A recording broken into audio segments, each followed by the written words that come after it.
नमो तस्सा भगवतो अरहतो सम्मा सम्बुद्धस्सा नमो तस्सा भगवतो अरहतो सम्मा सम्बुद्धस्सा नमो तस्सा भगवतो अरहतो सम्मा सम्बुद्धस्सा इतिपिसो भगवारहं सम्मा सम्बुद्धो विद्याचरण संपन्नो सुगतो लोकविदु अनुत्तरो पुरिसधम्म सारथि सत्ता देव मनुष्याणां बुद्धो भगवाति नमो तस्स सम्मा सम्बुद्धस्स ये च बुद्धा अतीता च ये च बुद्धा अनागता पच्युपन्ना च ये बुद्धा अहं वन्दामि सर्वदा नत्ति मे शरणं गम्यं बुद्धो मे शरणं वरं ये तेन सच्चवज्जेन होतु नो जयमङ्गलम् उत्तमङ्गेन वन्देऽहं पादपंसो वरुत्तमं बुद्धेयो कलितो दोषो बुद्धो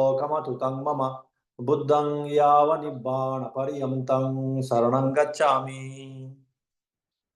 स्वाकाथो भगवता धम्मो संदिटिको अकालिको एहि पस्सिको उपनायको पच्छतं वेदितव्यो विन्नुहीति नमो तस्स नियानिकस्स धम्मस्साम् ये च धम्मा अतीता च ये च धम्मा अनागता पच्युपन्ना च ये धम्मा अहं वन्दामि सर्वदा नत्ति मे शरणं गम्यं धम्मो मे शरणं वरं ये तेन सच्चवज्जेन होतु नो जयमङ्गलम् उत्तमङ्गेन वन्देऽहं धम्मं च विदुत्तमं धम्मेयो कलितो दोषो धम्मो कमतु तं मम धम्मं यावनिब्बाणपर्यन्तं शरणं गच्छामि सुपटिपन्नो भगवतो सावकसङ्गो उजुपटिपन्नो भगवतो सावकसङ्गो न्यायपटिपन्नो भगवतो सावकसङ्गो सामीचिपटिपन्नो भगवतो सावकसङ्गो यदिदं चत्तारि पुरिसयुगानि अट्टपुरिसपुग्गला एषा भगवतो सावकसङ्गो आहुनैयो बाहुनैयो दक्किनैयो अञ्जलिकरणीयो अनुत्तरं पुण्यकेतं लोकस्साति नमो तस्स अट्ट अर्यपुग्गला महासङ्गसा ये च संगा अतीता च ये च संगा अनागता पच्युपन्ना च ये संगा अहं वन्दामि सर्वदा नत्ति मे शरणं अन्यं संगो मे शरणं वरं ये तेन सच्चवज्जेन होतु नो जयमङ्गलम् उत्तमङ्गेन वन्देऽहं संगं च विदुत्तमं संगेयो कलितो दोषो संगो कमतु तं मम संगं यावनिब्बाणपर्यन्तं शरणं गच्छामि. Discourses that I thought of say today presenting, they are again related to this Puññakriyas, and little more details are there, and but of course Buddha's words are quite fascinating, quite inspiring. So those things we will see now. The first sutta that I thought of discussing today is this Puññakiriyavatthu Sutta. Puññakiriyavatthu Sutta. So, what is this Puññakiriyavatthu Sutta? The base of these Puññakriyas. The base means the performance of these Puññakriyas with faith, with understanding. If you perform these Puññakriyas, what are the consequences? Buddha's teachings are all about causes and consequences, causes and effects, actions and results. What action leads to what kind of result? If that clarity is there, then there will be more enthusiasm, more interest, more energy in performing the right actions, good actions. At the same time, there will be more enthusiasm in keeping away the wrong actions. Because of that reason, noting this cause and effect, action and result, what leads to what consequence. So that kind of understanding is the basic wisdom. For that matter, that is the wisdom. So if that kind of wisdom, if a person cultivates, develops either through intuition or through intelligence or through, like say, faith also, many times through some proper faith. Faith is also a kind of intelligence. through the faith intelligence, through analyzing, investigating intelligence, or through intuitive intelligence, deep inside somehow it will hit us, it will strike us. Yes, this is correct. That kind of intuitive intelligence, or with faith intelligence, if you understand and if you practice the right actions with more enthusiasm, with more faith, with more effort, with more intelligence, then you will get automatically the right results. The right causes leads to right effects. So, and then automatically you will get happiness and peace and health, whatever the world is looking for, whatever you are looking for, you will get it. Because of that reason, both these two suttas, Puññakiriyavatthu Sutta, that is the first one. The basis of meritorious deeds. The discourse on the basis of meritorious deeds, that is the first sutta. The second sutta is Duccaritavipāka Sutta. Duccaritam is like the bad actions or unwholesome, the misdeeds. What is the end product? What are the consequences of the bad actions or the misdeeds? What are the basis of the meritorious deeds? The basis of meritorious deeds, the good actions, and how, if you perform those good actions at different intensities, different levels, on what kind of results one will get. That is the first sutta. And the consequences of misdeeds, the evil actions, the unwholesome actions. What are the consequences of wrong actions? That also you should get both these versions, both these phases, the good actions and their consequences, the bad actions and their consequences. Both these versions, if you have the clarity, then you will get more confidence and then you will get more inspiration to perform the good actions and keep away from the wrong actions. So that is what is the intention of today's two discourses. Okay. Now we will see the first discourse, that is Puññakiriyavatthu Sutta. So the basis, the discourse on the basis of meritorious, the consequences of the meritorious deeds, that we will see. Once Buddha was addressing to a different the audience, there were monks, there were lay people, and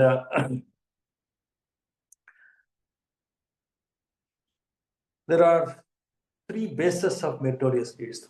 Basically, there are three bases of meritorious deeds. What are those three? In that way, which three? In that way, he was asking, and then he only continues answering that. The base of meritorious deed of giving, Dhanamayang Puññakiriyavatthu, Silamayang Puññakiriyavatthu, Bhavanamayang Puññakiriyavatthu. The base of meritorious deed of virtue, that is Silamayang Puññakiriyavatthu. The virtue, practicing the virtues, practicing the dhana, offering. Then the second one is offering, base of meritorious deed of virtue, virtuous actions are virtue. And the third one is the base for meritorious deed of meditation, Bhavanamayam, Bhavanamayam Puññakiriyavatthu. These are the three basic Puññakriyas, Dana, Shila, Bhavana. Then, of course, in the 10 Puññakriyas, you heard of Dana, Shila, Bhavana, Vyayavacca, Apachayana, Vyayavacca, Pattidana, Pattanumodana, Dhammadesana, Dhammasavana, Dittijukamma. So having cultivating this right view, listening to Dhamma, discussing Dhamma, sharing the merits with the departed relatives and also the divine beings, and rejoicing in the others' merits. That is called Pattanumodana. And then Vyayavacca, service, Apachayana, respecting the respectables. These 7 follows. The first 3, that is Dana, Shila, Bhavana. Dana Puññakiriyavatthu, Shila Puññakiriyavatthu, Bhavana Puññakiriyavatthu. These 3 are the basic. The 7 will follow these 3. So that is what Buddha is talking about here in this. Three main bases of meritorious deeds, that is the meritorious deed of giving, the meritorious deed of virtue, the meritorious deed of meditation. Dana, Shila, Bhavana. Here, a man's base of meritorious deed of giving consists of minimum acts. Parittan katan. Puññakiriyavatthu parittan katan. If they are of minimum, these first three, is dana, shila, and bhavana, Buddha is describing. If a person performs the dana punya the meritorious action of giving and the charity or giving, if for a minor extent, parittan means for a minor extent, minor level, minimum level. And also his base of meritorious deed of virtue consists of minimum acts. And also his shila is also not very well developed. That is also at the minimum level. That is also at the minor level and minimum level. And his base of meritorious deed of meditation remains undeveloped. Many people, of course, in the world, people are a little bit aware of generosity, giving, and they're also a little bit aware of practicing virtue, not to lie, not to kill, and all these things. Little bit they're aware, and because of so many circumstances and environment, so many conditions, they may not perform. Let us say, and their intelligence, their understanding is very dull, and they don't get the right teachers, right ambience. Because of all these different reasons, if they don't fulfill these meritorious actions of giving, meritorious action of virtue, only to a minor extent they could fulfill.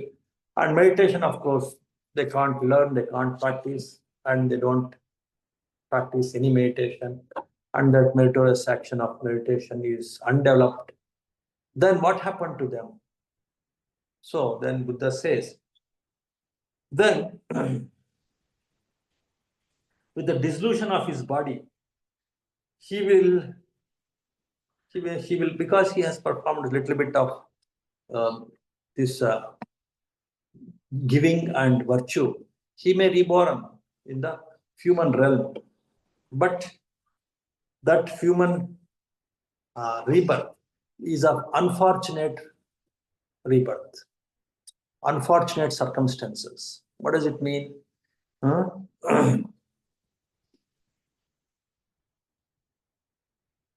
Manusya daubhagyam upapajyati. Manusya daubhagyam. There is no proper conditions in that kind of human existence. Very wretched condition, very difficult, very in the midst of ignorant people, in the midst of adversary, in the midst of difficult situations, in the midst of lot of worldly challenges. In such a place, like in where there is a lot of wars, lot of conflicts, lot of drought, or lot of evil people, lot of wicked people or foolish people. In the midst of such people, in such an environment, one will take rebirth if he is this among these three meritorious actions. The first two are very minimum. They have developed, and the meditation not at all developed. For such people, the rebirth will be, of course, it may happen in the human realm, but it will be in an unfortunate environment where there is a lot of hardship, where there is a lot of ignorance. In such a place, one will take rebirth. So then, here, a man's base of meritorious deed of giving consists of medium acts. His base of meritorious deed of virtue consists of medium acts. Little more progress. He has understood the importance of giving and virtue, and he has performed them. He has developed them to a medium level, not at a minor level that we have seen in the previous case. Now a person has developed it to a medium level, but meditation, this meritorious action of meditation is not at all developed. It's undeveloped. Still, that person will take rebirth in a human realm where the conditions are fortunate. The conditions are congenial, pleasant, supportive, where there are no much hardships. The ambience is also supporting, Even they will get the right people, the right teachers to encourage them to progress in this path. So that kind of environment they will get. So in that way, Buddha is assuring. So practice these basic meritorious actions. If not meditation, at least this giving and virtue to a medium level. So in that way, Buddha is encouraging here. Next, here a man's base of meritorious deed of giving consists of great acts. Adimattam. Adimattam means like the great acts. If you perform the meritorious action of giving to great acts, and the virtue also, great acts. Meritorious deed of virtue consists of great acts. Where virtuous deeds also are quite powerful. And though his meditation is undeveloped, then he will take rebirth. He or she will take rebirth after the death. He is reborn among the gods of Chatumaharajika divine realm. Chatumaharajika are like the four groups of divine beings who are the guardians of this world in four directions. Chatu means four. In the four directions, these divine beings, they are the guardians of this world. That they are quite very powerful gods and quite, of course, it's a happy realm, far better than the human realm with long life and all than the humans. So there they will take rebirth. How? What is the cause to take rebirth in the Chatumaharajika Deva realm? By performing the meritorious actions, the meritorious deed of giving to a greater level, to the great acts. They perform the great acts of giving. They perform the great acts of virtue. Even though they have not performed meditation, they take rebirth in the Chatumaharajika Deva plane as a Deva beings. They will take rebirth. And having built the base of meritorious deed of giving on a greater scale means much more than this, much more than the previous thing. Also having built the meritorious deed of virtue on a greater scale, he surpasses among the gods of the Chatumaharajika heaven in the 10 endowments. If it is greater than the ordinary devas of Chatumaharajika, if a person in the previous life as a human being, if he has performed much more greater acts of giving, much more greater acts of virtue, then in 10 qualities he will be superior to other ordinary devas. He will become he will become the king of the devas in the Chatumaharajika, or the royalty among those divine beings you will get with 10 endowments, with 10 benefits, with 10 endowments, with 10 special qualities. What are they? Namely, divine longevity. When compared to other devas, the person who has performed this virtue and this giving to a greater level, then his divine longevity will increase, divine beauty will increase, divine happiness will increase, divine fame will increase, divine power will increase, divine form, divine sound, divine smell, divine taste, and divine touch. All the five senses. In addition to that, happiness, fame, power, beauty, longevity, these things also will increase. Dibbena ayuna, dibbena vannena, dibbena sukena. Dibba means like divine. Dibbena yasena, the fame. Dibbena adipateyena, power.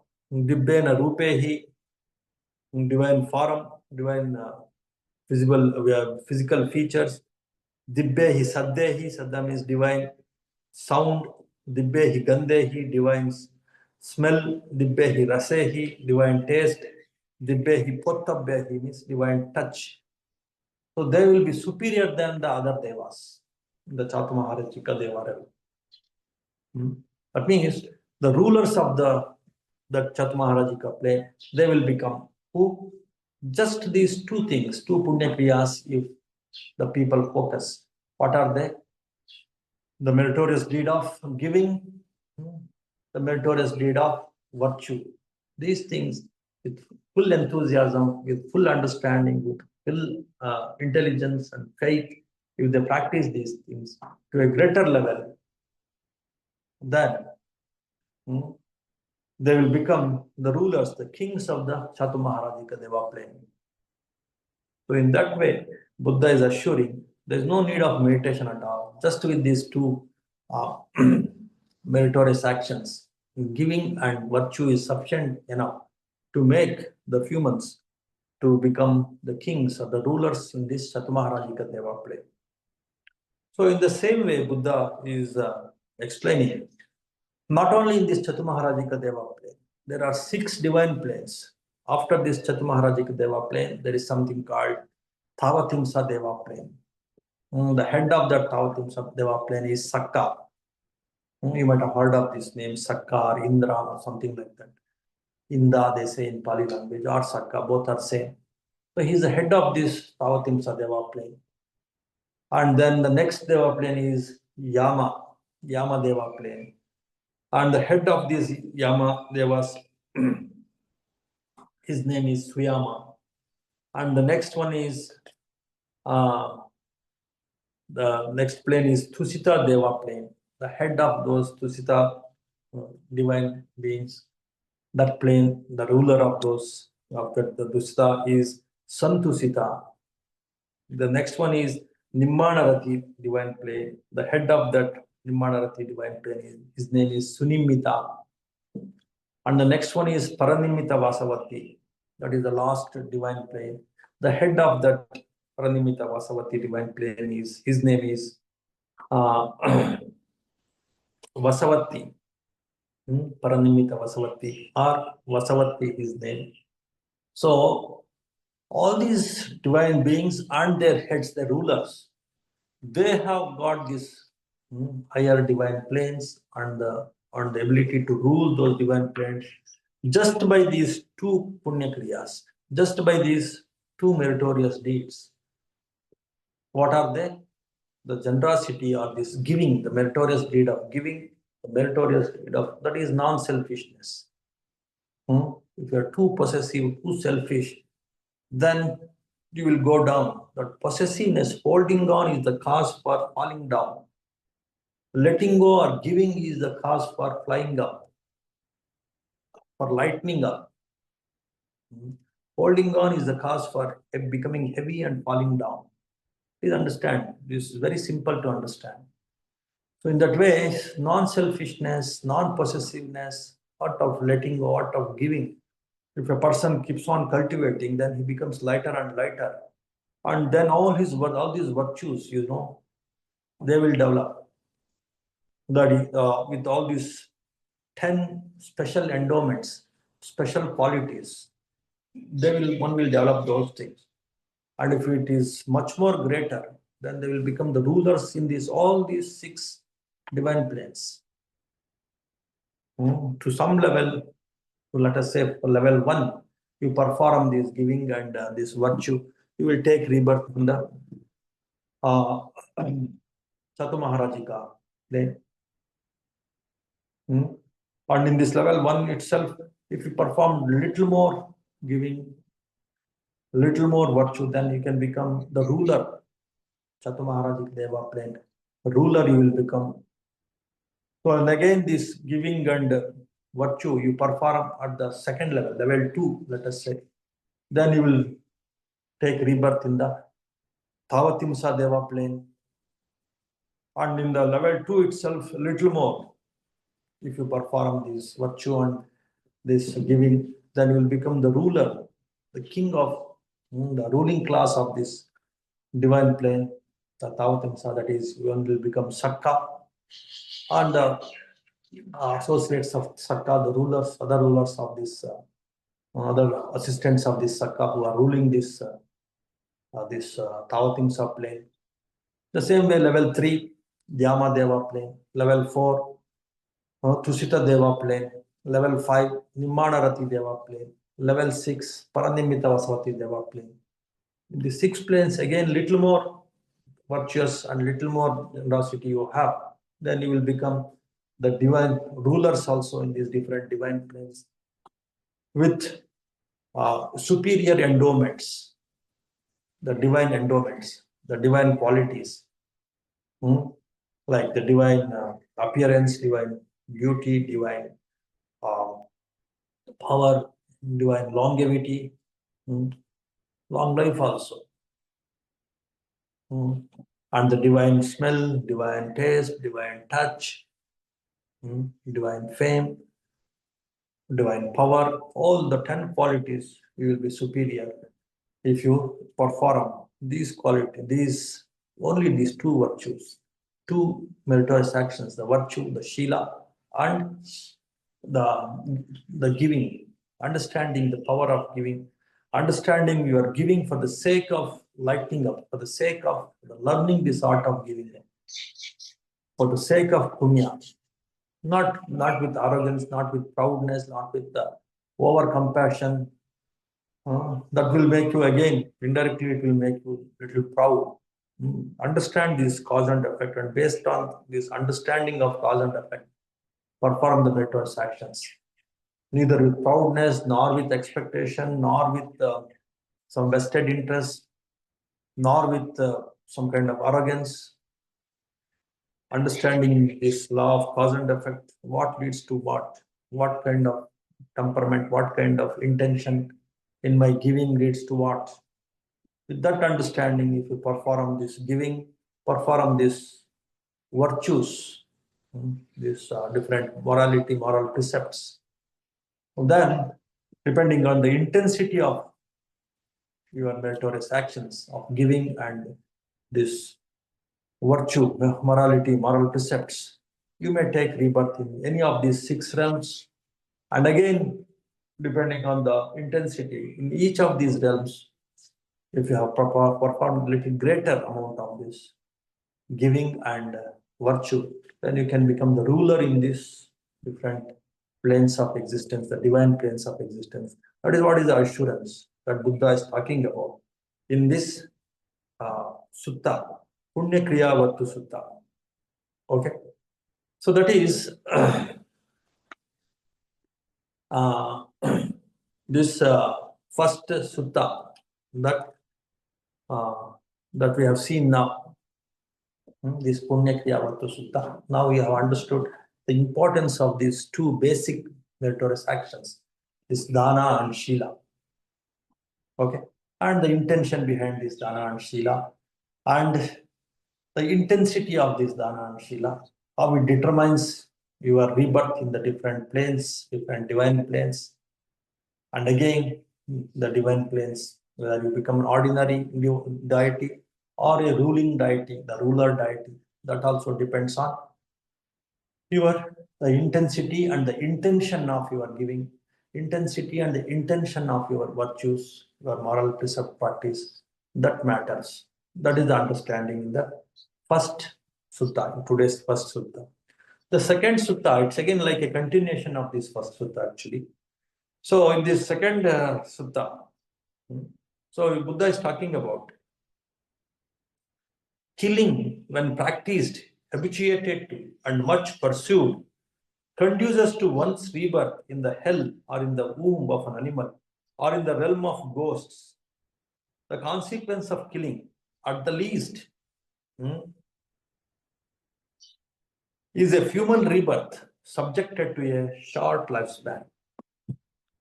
So if you don't practice virtue, if you practice virtue, then you take rebirth in the divine planes. If you don't practice virtue, rather you practice immorality, non-virtue. The first non-virtue, immorality, immoral action is killing. So the different kinds of immoral actions, what consequences are there and where it will take you, that's what Buddha is discussing here in this Duccaritavipāka Sutta. Duccharita means wrong actions, evil actions, bad actions. Vipaka means the consequences, the end product, the result of the wrong actions, where it will take you. In the previous gatha, in the previous sutta, the meritorious actions like the dana and shila, it will take you to the different divine realms, the 6 divine realms, based on your intensity and the intention of your action. You will take rebirth in the different divine realms. And also in the different realms, whether you are an ordinary deity or a ruling deity, that also depends on the intensity and the intention of your virtue and giving that we have seen. Now here, the bad actions, the intensity, and again the intention in the bad actions, it matters to take rebirth in the lower realms. If your intensity and the intention is too low, then you take rebirth in the hells. Niraya, hells, the lowest of the lower realms. Or if it is little slightly better, then you take rebirth in the womb of an animal or in the realm of ghosts. At the least, if your intensity and the intention of bad action, evil action is relatively less, then at the least, definitely it will not leave you. It will not make you a divine being. It will lead you to take rebirth in the human realm. You can take rebirth as a human being, but it is subjected to a short lifespan. You will not complete your full life. Full lifespan you won't complete. You will die if you are habituated to killing. In the first precept that Buddha is talking about here, you are habituated to killing, then you will take rebirth based on the intensity. You will take rebirth in the lower realms, maybe the lowest like the hell, or the lower one like the animal or the ghost realm. At the least, if you take rebirth as a human realm, but definitely you will be killed, or you don't complete your full lifespan. There will be a short lifespan, even though if you take rebirth as a human being. If you are habituated to killing. In your next life, that will be your flight, that will be uh, your fate in the next life. That's what Buddha is talking about with regard to killing. The same way with stealing, when practiced, habituated to, and much pursued, conduces to one's rebirth in the hell or in the womb of an animal or in the realm of ghosts. The consequence of stealing, at the least, if not, you take rebirth in this lower realm. If you, let us say, take rebirth in this human realm, that is the least. But in that human realm also, you will be subjected to adversity if you are habituated to stealing in this life, let us say. In the next life, you may take rebirth as a human being, but you will definitely become a poor person. Adversity means like very, very menial, very pathetic, very miserable, very poor conditions. You will take rebirth. You will definitely take rebirth in as an animal or in the hells or in the ghost realm, just like the Todaya story I was telling. He was not stealing, but he was too stingy. Too much stinginess is also a kind of stealing, actually. So he has to take rebirth as a dog. So in the same way, too much, like say here, Buddha is talking about stealing. They are habituated to stealing, taking the things which are without taking the permission of the owner, which is not offered to you, which is not given to you. Then you will take rebirth in a place where there is a lot of adversary. Adversity means like there is a lot of miserable conditions, poor conditions. There you will take rebirth. That is the consequence of stealing. Then what is the consequence of sexual misconduct? When one practices this sexual misconduct, habituated to it, then he will take rebirth again in the hell or in the animal womb or in the ghost realm. If at all, if he escapes from these lower realms, but definitely, if he takes rebirth in the human realm, he will be subjected to others' revenge and hate. So many people will be waiting to take revenge on him and they will be hating him. And that is actually misery.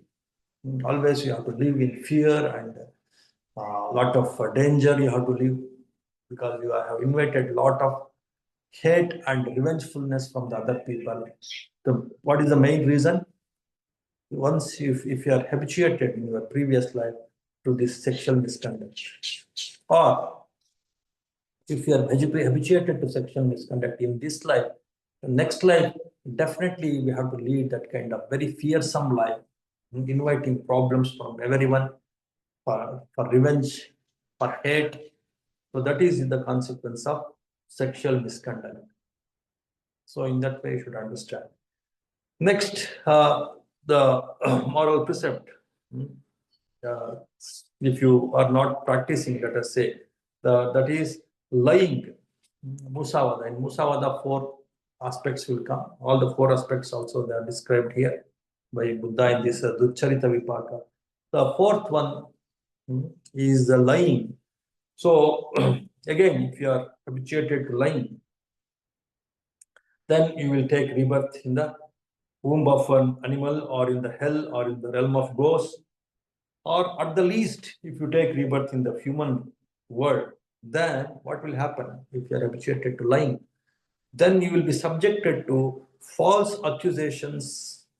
Yeah, falsely you will be convicted in false accusations. So though you might not have done any mistake, because of your previous lying, too much lying, as a consequence of that, falsely people will convict you and they will put you behind the bars, in the jail, or so many other kinds of accusations, and lot of slander. People will pull your leg and slander you. They will false conviction, false accusations. So in that way, you invite a lot of problems if you are habituated to lying. That is the problem of lying. Next one is backbiting. That is one more kind of musavada. That is one more kind of wrong speech. If you are addicted to, if you are used to this kind of backbiting, what is backbiting? Like talking behind the people. So between, let us say, there are 2 friends. You talk some nonsense about the first friend to the second friend, and in the same way, second friend something about the second friend to the first friend, and you create some kind of schism, some kind of misunderstanding. That is what is called backbiting, talking behind the people and creating some kind of misunderstanding between the people. That is called backbiting. So that kind of backbiting, if you are habituated, again, that will conduce to one's rebirth in the hell, or in the animal realm, or in the ghost realm. If at all, if you escape from these lower realms, if you take rebirth as a human being, then you are subjected to, you will not get even the close friends also. You end up in breaking up. The right association you won't get at all. You have to suffer because of this breaking up of friendships. You will miserably suffer because that's what you have done in your previous life. Forget about previous life. These things we can see in the day-to-day life also. A person who is habituated to this kind of, let us say, killing, we can see that such people, they won't. A person who is always like habituated to killing, like some bandits, they will be caught and they will be hanged. In this very life, we can see this actually. Or the person who is habituated to stealing, we can see that kind of person who is habituated to stealing. He will not remain as rich for a long time. He will become very poor in this very life. Then what about the next life? Definitely he will take rebirth in a very adversary, in a very poor conditions, in very miserable conditions. Same thing with sexual misconduct. In this very life, if a person is indulged in sexual misconduct, he will invite a lot of hate and a lot of revenge from the people, not only the relatives and the near and dear ones of the person with whom he is having the sexual misconduct. Even the other people also start hating them, they feel like taking revenge against him. So that we can see in this very life itself. And definitely the next life will accumulate, and he will definitely invite the problems that are discussed by Buddha in this Gatha. Definitely he invite more problem in the next life. because it will accumulate in the next life. In this very life, we can see the consequences as explained by Buddha. Same thing with this backbiting also. If a person is habituated to backbiting, in this very life, we can see. So he will lose all the friends because his backbiting led to the schism, the misunderstanding between the people. Now, because it will come back to him, he will lose all the friends because of this backbiting nature. And definitely in the next life, he will invite a greater problem.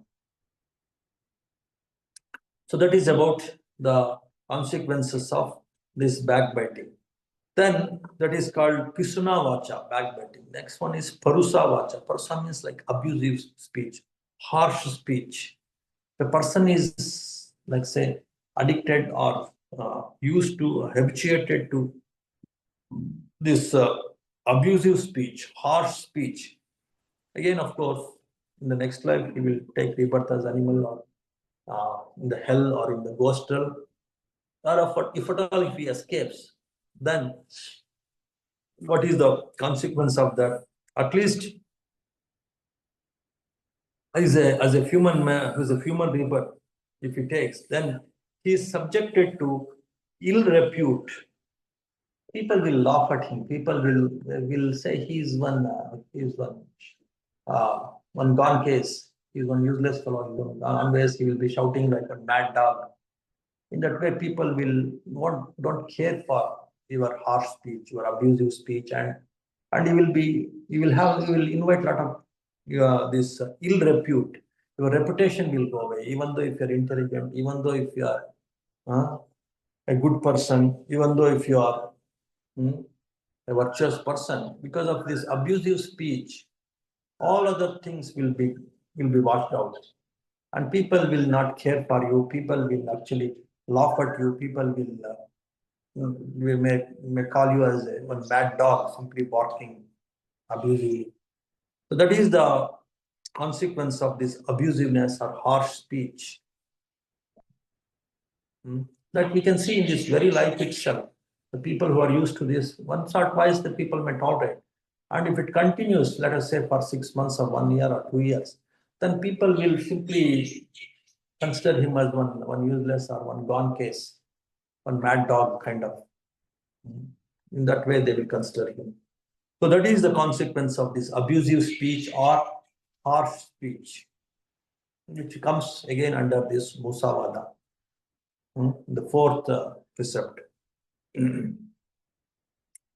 Next, the one more wrong speech, Musavada, is gossiping, frivolous talk, loose talk. One who is used to this kind of loose talk or gossiping or something, like weightless talk or too much talking. That is called gossiping. So if a person is used to this, then he is habituated to this, then again his rebirth will be in the hell or in the womb of an animal or in the realm of ghosts. Or if at all if he escapes from that, then he is subjected to others' mistrust of one's words. Nobody will believe his words. Completely he will untrustworthy person. A person who simply gossips and who is involved in loose talk. In this very life, you can see this. Forget about the next life. Forget about the rebirth. In this very life, if a person is talking in a very loose manner, in a very, like say, useless manner, irresponsible manner, gossiping, is addicted to this gossiping, then nobody will trust his words. His words will not carry any weightage. He becomes very untrustworthy person. That is also a dangerous thing. To lead a comfortable life in the society, you should have the trustworthiness. If you lose that trustworthiness, then you will invite so many other problems. So because of that reason, one should be careful about these 4 aspects of Musavada, false speech or wrong speech. The 4 kinds of wrong speech. All these 4 kinds of wrong speech, they invite a lot of problems. Forget about in the next birth. In this very life itself, you will get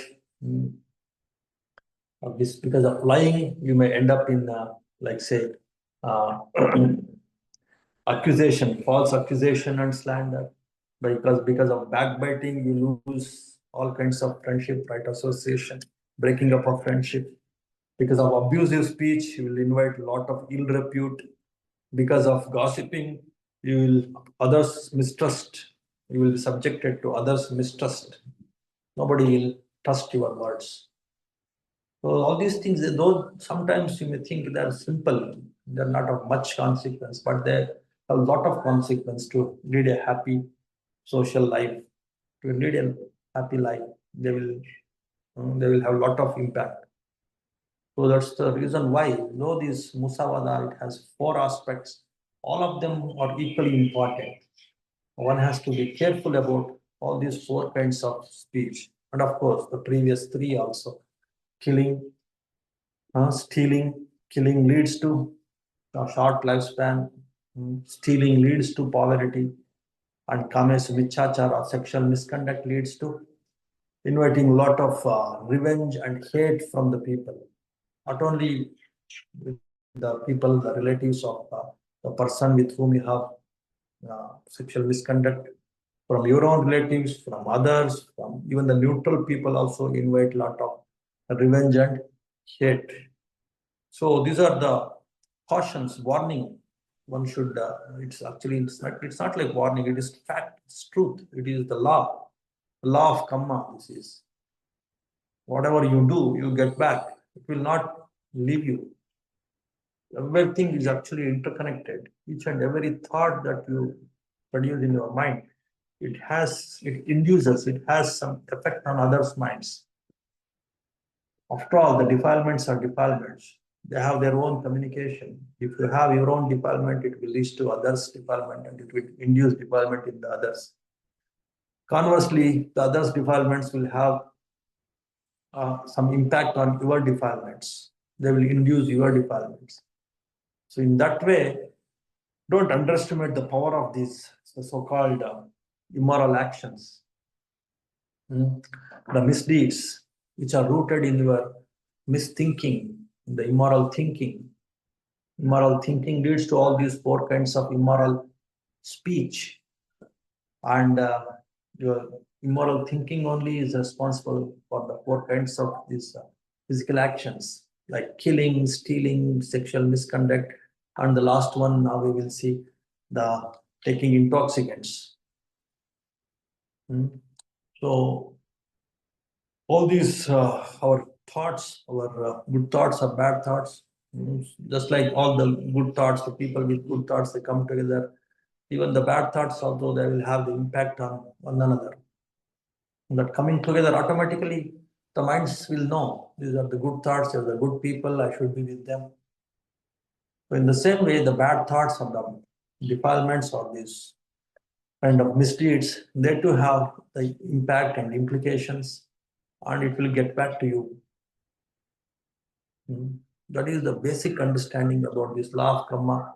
That is the basic understanding to how to get happiness, how to avoid suffering.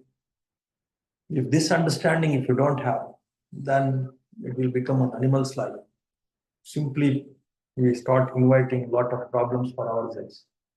So, because of that reason, you understand these things correctly and with absolute clarity, you should understand this. Then the last one, drinking of intoxicating drinks or taking intoxicating drinks. When practiced, habituated, and much pursued, it conduces to one's rebirth in the hell or in the womb of an animal or in the realm of ghosts. If the consequence of this taking intoxicating drinks, at the least, is a human rebirth subjected to insanity. Ummattaka. Ummattaka means like insanity. So, like people, they lose their minds. That is the power of these intoxicating drinks. The person is affected by this, if he's used to this, if he's habituated to this taking intoxicating drinks, then he will lose his mind. That is a much more danger actually. Losing mind is like absolutely like gone case it is. You don't understand what is good and bad, you can't understand how to cultivate good, how to avoid bad. It is worse than the animal.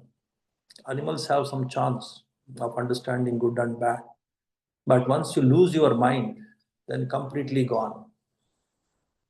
Ummattaka means like losing the mind, like insanity. One will end up in insanity. That you can see even in this very life itself. Many people who have completely addicted to this drinking, 1 year, 2 year, 3 years. Here also there are many people who are used to this taking intoxicants. In 1 or 2 years, completely gone. Of course, not only this, their minds are gone. Everything will go. Their families, their earnings, their friends, everything they lose. But definitely, this insanity or this losing the mind, that is the first consequence. Because of that, they will lose other things also. So in that way, these 4 physical actions, the 4 verbal actions, the 4 physical actions are killing, stealing, sexual misconduct, and taking intoxicants. And 4 verbal actions, the immoral verbal actions, the misdeeds are lying, wrong speech, lying. Second one is backbiting. Third one is abusive speech or harsh speech. Fourth one is gossiping or loose talk, frivolous talk. So these 4 kinds of this verbal misdeeds, 4 kinds of physical misdeeds. Don't consider them as very simple or silly. If you are persuading them, if you are practicing them again and again, these misdeeds, so you invite this kind of problems. A short lifespan, that is by killing, and poverty by stealing, lot of hate and revengefulness by sexual misconduct.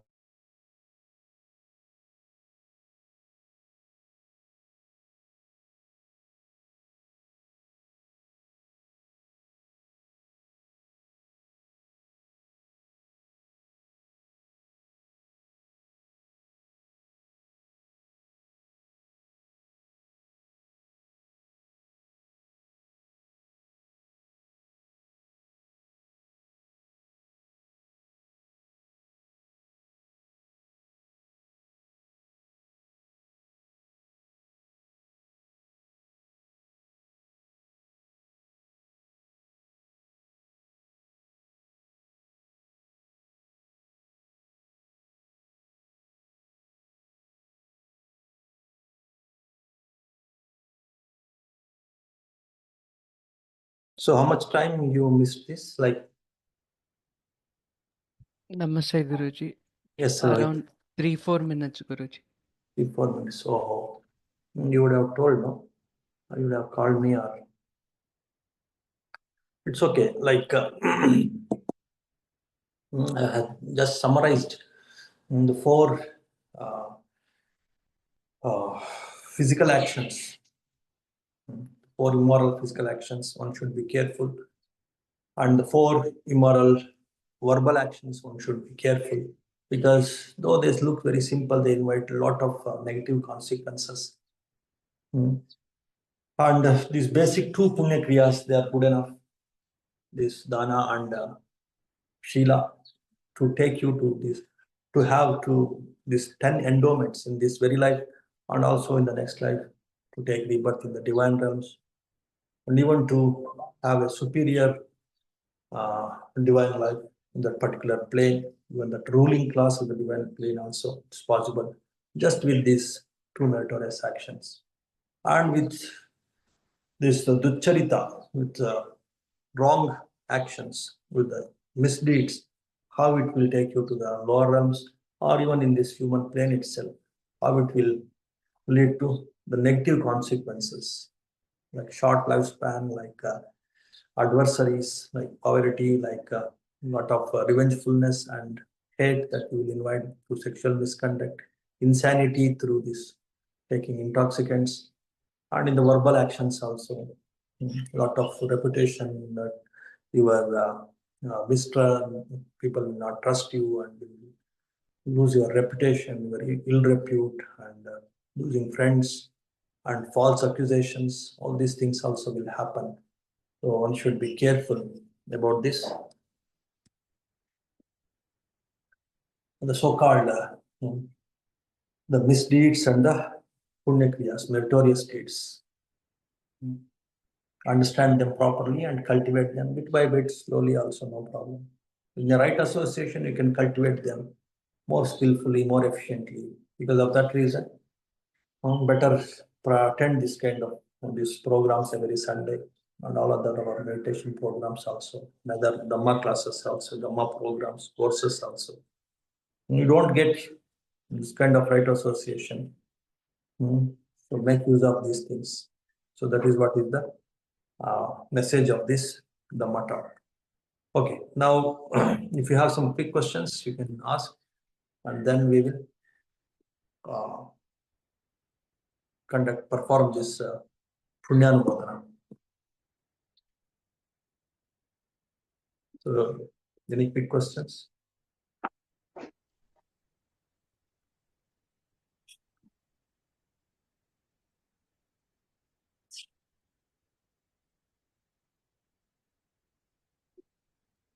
Okay, now you perform this Puññanumodana. Keep your water jug and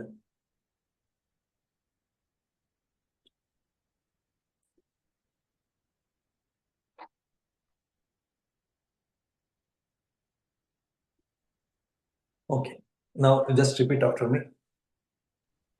Mayang Bante Mayang Bante Samsaro Samsaro Kantaro Kantaro. Sabba Dukkha.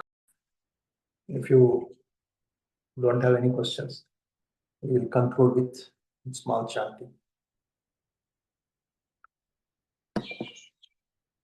Bhavatu Sabba Mangalam Rakkantu Sabba Devata Sabba Buddhanubhavena Sabba Dhammanubhavena Sabba Sanghanubhavena Sada Swati Bhavantu Te Sukhi Bhaveyan Nidduko Aham Nicha Aham Hitacha Me Sukhi Hontu Majjata Chataverino Imami Mante Dhamme Satta Hontu Sukhi Sada Tato Paranchara Jesu Chakkavale Sujantuno Sadhu. Sukhi Hontu Mangal Ho. May all of you be happy, healthy, and peaceful. May all beings also be happy, healthy, and peaceful. Sukhi Hontu.